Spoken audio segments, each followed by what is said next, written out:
Friends ఎవరైతే events కోసం practice చేస్తున్నారో ఎస్ఎస్సి జీడీ ఈవెంట్స్ ఎవరైతే ప్రాక్టీస్ చేస్తున్నారో మీరు ఇంకోరిని చూసి డిమోటివేట్ అవ్వద్దు.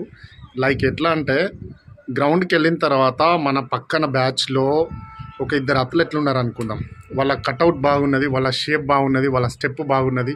వాళ్ళని చూసి అమ్మో నేను వాళ్ళతో పరిగెడతానా లేదా అని అనుకొని మీరు అక్కడే డిమోటివేట్ అయ్యి ఆగిపోవద్దు. వాళ్ళు దాటిపోని వాడు గంగల పోని, ఓకే, మనల్ని దాటుకుంటూ పోయినోడు ఎక్కడైనా పోని, మీరు ఇన్ టైంలో క్వాలిఫై అవ్వడానికి మాత్రమే ట్రై చేయండి. మీరు ఇన్ టైంలో క్వాలిఫై అవ్వడానికి ట్రై చేయండి. మిమ్మల్ని మీరు నమ్ముకోండి. మిమ్మల్ని మీరు నమ్ముకోవాలంటే మీరు చేయాల్సింది ఏంటిది? ప్రాక్టీస్. మీరు ఇన్ టైంలో నేను 5 km కొట్టగలుగుతా అనే నమ్మకాన్ని తెచ్చుకుంటే పక్కన కొన్నిసార్లు జరుగుతుంది, పక్కన వాళ్ళు ఉండి వీడు అథ్లెట్ అని వాడని వాళ్ళు బాగా షోలు చేస్తూ ఉంటే వీళ్ళు ఇట్లా వార్మప్ ఎక్సర్సైజ్ చేస్తూ ఉంటే రన్నింగ్కి ముందు మీరు కొంచెం అనిపిస్తుంది అమ్మా అని. అట్లాంటి డిమోటివేషన్